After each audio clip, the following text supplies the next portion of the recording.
Well, we are launching a brand new series today titled FRANTIC, and that word frantic literally means like extreme emotion, uncontrolled thoughts, worry, anxiety. It's that feeling when you're right at the edge of a cliff, and if you breathe wrong, you're up over the edge, or if the wind just blows ever so slightly, right, you're just over the edge. It's that feeling of being frantic. And I think about life, that there's been all of these, frantic moments, frantic seasons. Maybe you've experienced some of these. It's that frantic feeling when, your career path, you start looking ahead and you're not sure where your career is going. It's that moment where all of a sudden there's this dream swirling around and you're like, I got to quit my job to pursue my dream, but what if that doesn't work out? It's that day where all of a sudden you get called in and you get fired and now you don't have a job. It's that frantic feeling season attached to marriage. Maybe you're just days, months away from being married and you have that feeling of excitement, but yet, oh no, we're going to, till death do us part. Or maybe you've been married a short period of time and all that honeymoon season is over and now reality of marriage is kicking in. Or maybe you're thinking to yourself, I hope he proposes one day. You're just waiting and waiting and waiting, going, maybe I'll never get married. Or maybe your marriage just came to an end and now you're facing, being alone. Maybe it's that frantic season connected to a child. You just had your first child, or maybe your fifth child. Maybe you lost a child. Maybe you're longing for a child. Maybe you're seeing your kids grow, and all of a sudden you're facing a kindergarten graduation, or a high school graduation, or a college graduation, and time is just clicking by. Or maybe you have adult kids, and all of a sudden one of your adult kids is making those really stupid adult decisions. Maybe that frantic feeling season is connected to a relationship, a long relationship that now is severed, a best friend that now the relationship is maybe forever broken. Maybe it's a relationship with a parent and you're just not sure how you're going to figure it out. Maybe this frantic season is connected to health concerns. Maybe you just feel something off within you, or maybe you're waiting for the medical report. Maybe you already got the report and you're just not sure what is next. Maybe it's connected to financial stress. Maybe your financial stress is connected to a bunch of unwise financial decisions, but you have dug yourself a hole and you have no idea how you're going to get yourself out of it. You have no idea how you're going to tell your spouse the hole that you've dug because you've been hiding it. And then all of a sudden, you feel yourself at the edge of a cliff. Or maybe your financial stress is just connected to life. That gets connected to grief. And all grief is loss, not just loss of a loved one. You see, this entire list is filled with types of loss. Maybe, just maybe, you find yourself in a frantic moment or a frantic season. There's two questions I just want to surface. The first one is for the entire series. The other one is more specifically tied to where we're going today. The first question is, what if God allows frantic moments to help you learn how to let go and trust Him? What if God just allows whatever frantic moment you're facing right now, no matter if it's a quick moment or a long season? What if? But that question sets up this question again, which sets up where we're going today. What if God leads you to a dead end in order to teach you how to let go and trust? Because sometimes frantic feelings, frantic emotions, frantic thoughts are because we find ourselves in a dead end. We look around us and we just don't know where we are and how we got to where we are and how to get out of where we are, and we find ourselves just going, I just don't know how I'm going to get through this, over this, under this, around. I just don't know how. And those frantic feelings, those frantic thoughts can so easily consume us. In this entire series, we're going to be in the book of Exodus, specifically starting in Exodus chapter 13. And it's this moment where God has tapped Moses, this reluctant leader, on the shoulder to lead his people out of Egypt. And where we're going to step in is literally the moment where Moses is leading God's people out of Egypt. And this is what we're told. When Pharaoh, the Egyptian leader, let the people go. I mean, just sit in that moment. For hundreds of years, God's people, they would be formed into a nation called the Israelites, but they were this loosely connected group of tribes. They had been in captivity for hundreds of years. Every single person that was walking into freedom on this day had only known slavery, had only known captivity. In fact, every person, their parents, their grandparents, their great-grandparents, their great-great-grandparents had been born into slavery, been born into captivity. And all of a sudden, in this moment, Pharaoh says, go. And now they're experiencing freedom for the very first time. And God did not lead them on the road through the Philistine country, though that was the shorter way. It was shorter. I mean, shorter is almost always better. But all of a sudden, God's like, no, I don't want you to go through that way. I have a different way for you to go. For God said, if they, the Israelites, this loosely connected group of tribes, if they face war, they might change their minds and return to Egypt. Now, the gravity of that thought, I mean, we just have to pause there. Why do you have to pause there? Well, if you've ever read this story before, maybe you've read the story a lot, maybe you've never read the story, maybe you've heard the story, years ago.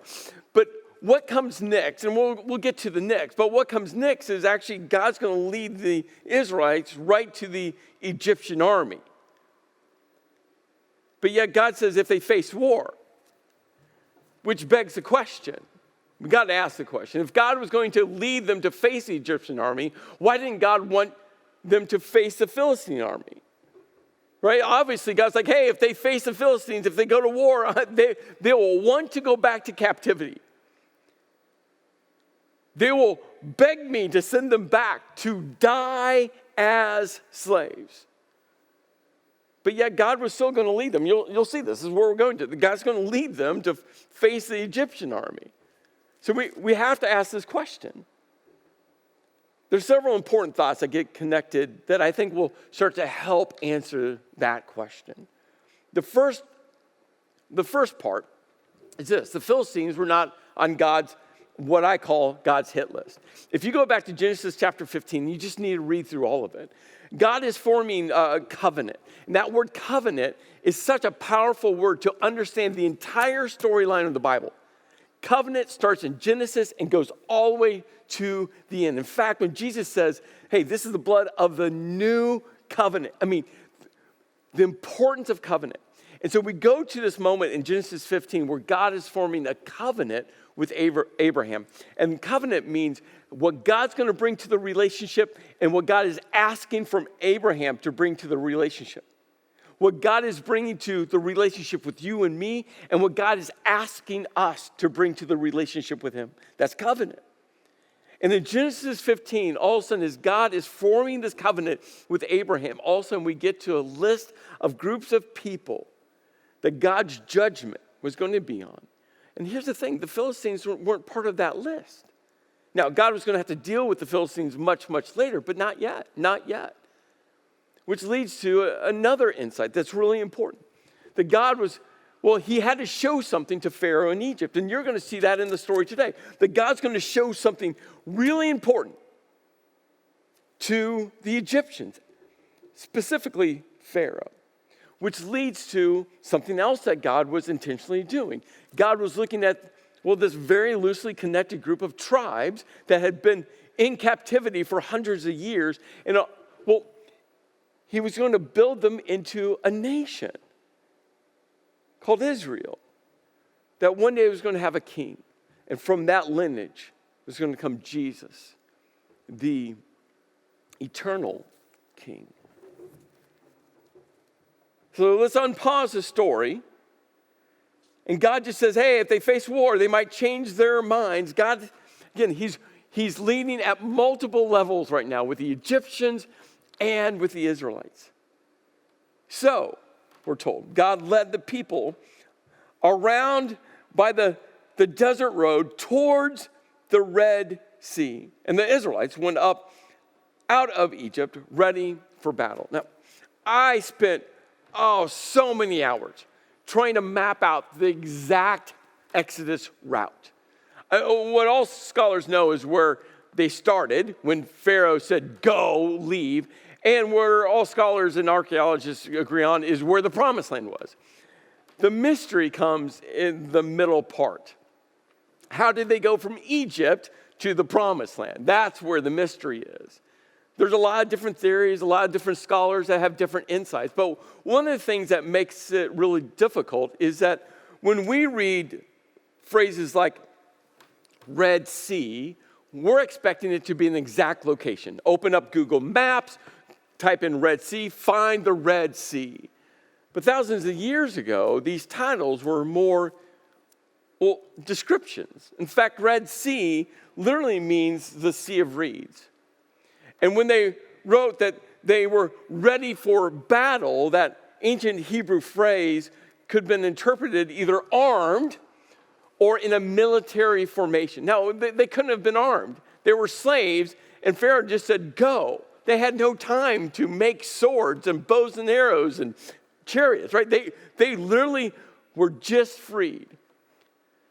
And so the image here is that they were organized in a military-esque formation. Remember, God was forming these loosely connected tribes into a nation. Another way to frame this ready for battle is groups of 50, right? That would have been a battle formation. By day, the Lord went ahead of them in a pillar of cloud to guide them on their way, and by night, in a pillar of fire to give them light so that they could travel by day or night. Think about this image that God was guiding them. Pillar of cloud, pillar of fire, day or night. God was visibly present. And that's so important. From the very beginning, as they went from slaves to being free, God was present to say, hey, I get that this whole new world that you're discovering is going to leave you feeling frantic. But no, I'm leading you. Just look up. I'm leading you. I got you. Neither the pillar of cloud by day nor the pillar of fire by night left its place in front of the people. Then the Lord said to Moses, hey, tell the Israelites to turn back and encamp near Pi-hahiroth, between Migdol and the sea. They are to encamp by the sea, directly opposite of Baal-zephon. And again, we have these titles that could be literal cities. Again, type in Google Maps and find them. But scholars, we're not really sure where they are. And we also know that these were also descriptive phrases. For instance, that ancient phrase, Pi-hahiroth, however you pronounce it, right? It's translated as salt marshes. It's literally a description of an area of land. A Migdol literally is a description of a watchtower. And what we know is Egypt built these migdals all around the major roads. Why? Because they had watchtowers looking for, foreign armies that were coming to invade their land. What we know is Baal Zephron literally is translated Lord of the North. And it's this Canaanite phrase that gets taken from the people in Canaan, which eventually would be the promised land, that they kind of brought into their Egyptian language, which, oh, by the way, the Hebrew people took the word Migdal from the Egyptian language into their Hebrew language. And this is where some of that mystery is, because we're not sure, are these literal cities, or are they just descriptions of places? And as I went down the rabbit hole trying to figure out exactly where these places were or were not, all of a sudden I realized that's not even the point. You know what the point is? Not exactly where these places were. The point was when God says, hey, they are to turn back. Think about it. God leads them out. They're free people for the first time ever. They're free.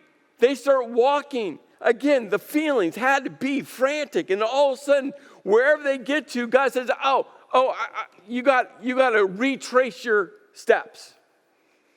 You got to return back from where you just walked from. Hey, about to face turn, just go back. Could you imagine being the Israelites?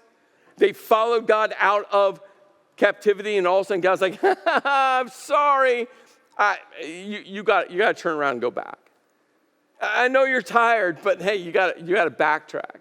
Hey, I know it's going to be a little frustrating, but I didn't really want you to go there. So turn around. Just turn around. Turn around. It'll be okay. And then God starts to reveal something else that he's focused in on. Another part of his plan that's going to impact the Israelites. And God goes, Pharaoh will think the Israelites are wandering around the land in confusion. And I'm sure the Israelites were like, yeah, God, not only will Pharaoh think that, we're all thinking that. God, because we are wandering around and we are confused. You led us here. Now you're telling us to turn around and go back. Yeah, we are. We're wandering around and confused. And then God goes, and hemmed in by the desert. Meaning, yep, you're at a dead end. Nowhere else to go. Trapped, stuck, not sure what to do next. And God says, and I will harden Pharaoh's heart, and he will pursue them. It's interesting, this phrase, hardened Pharaoh's heart. Literally 10 times in this Pharaoh narrative storyline, it says that God hardened his heart. But also another 10 times it says that Pharaoh hardened his own heart. And other times it just said that Pharaoh's heart was hardened. And when you think about this, did God harden his heart? Yes. Did Pharaoh harden his own heart? Yes. Was Pharaoh's heart just hard, prideful, arrogant, power hungry? Yes. And that's the point. Pharaoh was all about his power, his pride, his position, him. And he wanted his slaves back. But God, again, had a different plan. God says, but I will gain glory for myself through Pharaoh and all of his army. And the Egyptians will know that I am the Lord. Hey, Israelites. Hey, I'm doing something through you. I freed you. I have a great plan for you. But hey, Israelites, it's not all about you. I'm also going to make myself known to the Egyptians. I'm also going to make myself known to Pharaoh. He's going to know, they are going to know that I am God. Hey, Israel, it's not all about you. Think about this. So many times when we find ourselves wandering, when we find ourselves at a dead end, we just think it's all about us. Hey, God, what about me? What about me? What about me? What about me? What about me? And guess what? God sometimes in those dead end wandering spots says, hey, it's not all about you. I am working in you and through you, but I also am working in and through other people. I watched this with my dad in his entire cancer journey because my dad understood that God was doing something in him and through him. but also God was doing something in him and through him to impact other people. And this is one of those moments where God's like, hey, Israel, I'm taking care of you. I'm with you. I'm guiding you. But I also need to let Egypt know something. And what we're told in the text is that Pharaoh gathers together 600 of his best chariots, plus other chariots, plus some of his best fighting men. And he starts out to get his slaves back. We're told as Pharaoh approached the Israelites, they looked up, and there were the Egyptians marching after them. Could you imagine the sight? The dust from the chariots, the dust from the soldiers. And the Israelites looked up and they saw them. But here's the thing. All they had to do was look a little higher. Because who was leading them? By pillar of cloud and pillar of fire? Who? God. All they had to do was lift their eyes a little bit higher and they would say, oh yeah, God's with us. But they didn't do that. They kept focused on Pharaoh's army. And we're told that they were terrified and cried out to God. They said to Moses, was it because there was no graves in Egypt that you brought us into the desert to die? Can you sense, can you hear, can you feel the intensity of their sarcasm? Like, so really, we could have just died in Egypt, but you wanted us to die all out here? Why did you lead us out here? What have you done to us by bringing us out of Egypt? What did they immediately do? They complained and blamed. Complained and blamed. And this is just raw humanity, isn't it? I know as I've hit frantic seasons of life, I mean, it's just so easy to default to this, isn't it? As I've hit seasons of life where I find myself in a dead end going, God, how are you going to get me out of this spot? It's so easy to complain and blame. And this is what the Israelites started to do. They went on, they said, didn't we say to you in Egypt, hey, remember when we were actually in Egypt? Leave us alone. Let us serve the Egyptians. It would have been better for us to serve the Egyptians than to die in the desert. Here's what they were saying. Hey, God, my plan is better than your plan. Hey, God, my way is better than your way. Hey, God, we should have held on to control and done it our way. And remember, God was still leading them by pillar of cloud and pillar of fire. God was still visibly present, and they were still saying, hey, God, we should have just listened to ourselves. We should have just held on for control. Moses answered the people with courage. He says, don't be afraid. Stand firm. You will see. You can hear him say, come on, trust me. You will see the deliverance the Lord will bring you today. The Egyptians you see today you'll never see again. Why? Because the Lord will fight for you, and you need only to be still. That ancient Hebrew word still literally means to be silent, to be at peace. All of those frantic feelings inside of you, those uncontrolled thoughts, those extreme emotions, just be silent. Just be still. And then God gives Moses instructions of what he's asking Moses to do. And then the angel of God, who had been traveling in front of Israel's army, withdrew and went behind them. The pillar of cloud also moved from in front and stood behind them, coming between the armies of Egypt and Israel. And throughout the night, the cloud brought darkness to one side and light to the other side. So neither went near the other all night long. And then Moses did what God had just instructed him to do. He stretched out his hand over the sea, And all night the Lord drove the sea back with a strong east wind and turned it into dry land. The waters were divided, and the Israelites went through the sea on dry ground with a wall of water on their right and a wall of water on their left.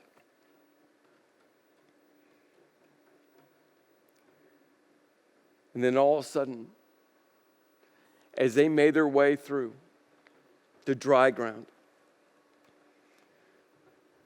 Pharaoh instructs his army to pursue them. The chariot starts moving through that parted sea. And God threw their army into confusion. And all of a sudden, God jammed the chariot wheels.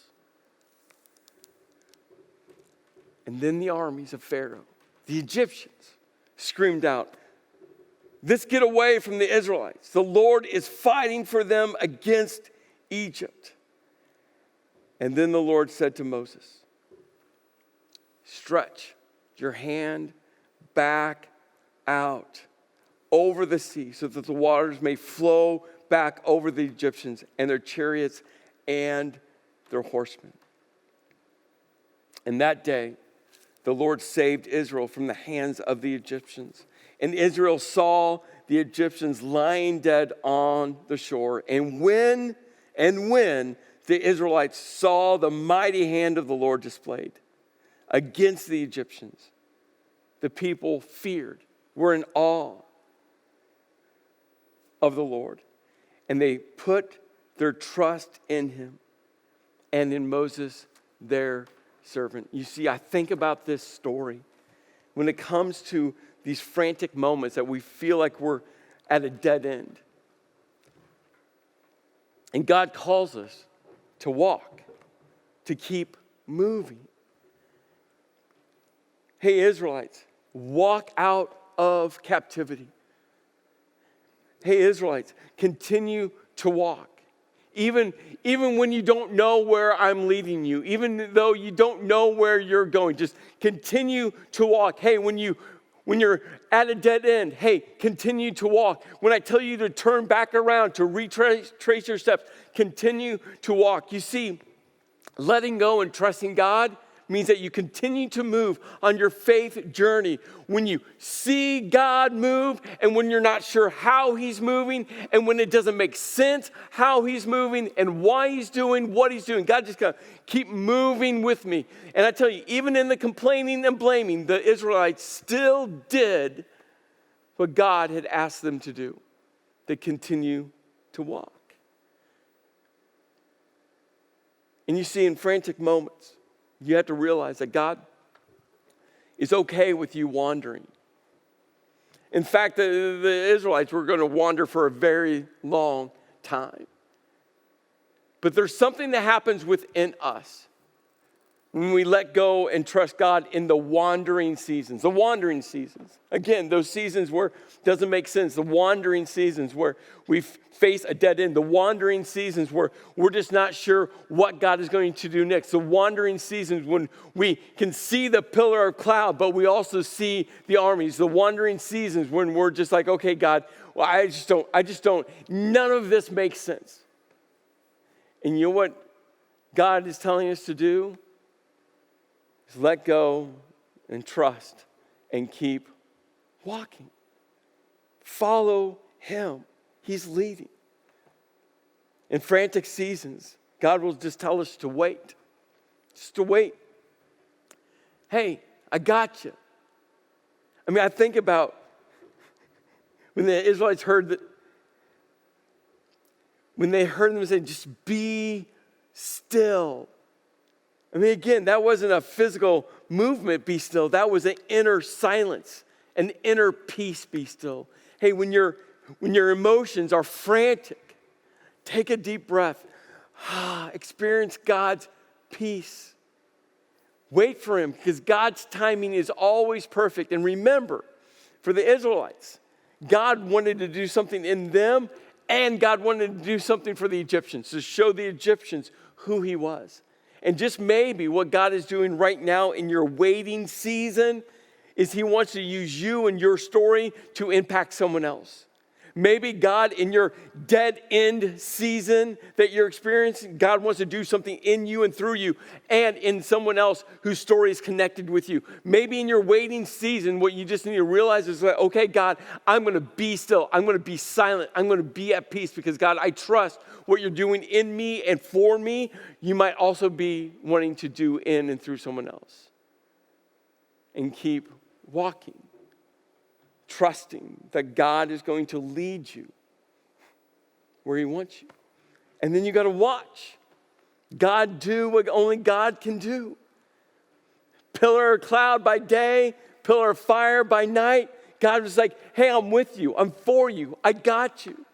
Hey, Moses, all you have to do is stretch out a hand. I got you. Hey, Israelites, pack up your stuff. Yep, you're hemmed in. Yep, you're at a dead end. Yep, sea on one side, Egyptian army on the other side. I got you. Just watch what I'm going to do. Hey, Egyptians, hey, this barrier, this obstacle, this body of water, I got you. Not only am I going to part it, the ground is going to be dry. And oh, by the way, when they come after you, I got that solved too. Watch me do. God, over and over again, is saying, hey, just watch me. I got you. Watch me, I'll provide for you. Watch me, I'm going to show up and show off. And whatever you do, keep walking. Just keep walking. Walk through on dry ground and worship. Worship. I think about that last verse we read. They were in fear. They were in awe of God, and they trusted. Do you realize that trust is worship? It's worship. And they trusted God. They were in awe of God. Yeah, did they complain? Yes. Did they blame? Yes. Were they sarcastic? Yes, send us back to Egypt. We'd rather die there. Yeah. Did they press up against Moses saying, really, this is ridiculous? Did they question God when all of a sudden God leads them to a dead end and tells them to backtrack? Sure, all of that is real. But yet they kept moving. And then all of a sudden, they saw what God was up to. They experienced it. And they paused. And in fear and awe and reverence and trust, they worshiped God. What frantic season are you in right now? What frantic moment are you facing? My encouragement for you is this. Keep walking. Keep walking. And know that God is doing something in you. And this is so important, God just might be taking your story and wanting to leverage it to impact someone else as well. Ultimately, to give him the glory, to give him the praise, to glorify him. Walk. Let go. Trust. Walk. Let go. Trust. Let's pray. Lord, I just pray. You know the frantic moments, seasons that every single person in. And Lord, I just pray if they're in a dead end, if they're backtracking right now, retracing their steps, if you have them wandering, if you have them waiting, whatever season they're in, Lord, I just pray that they know that you are present with them. Lord, I just pray that they will let go and place their trust in you, a God who will never let us down, a God who's always out in front of us, a God who's present, graceful, loving, purposeful, and who's guiding us, leading us every step along the way. In your name I pray. Amen.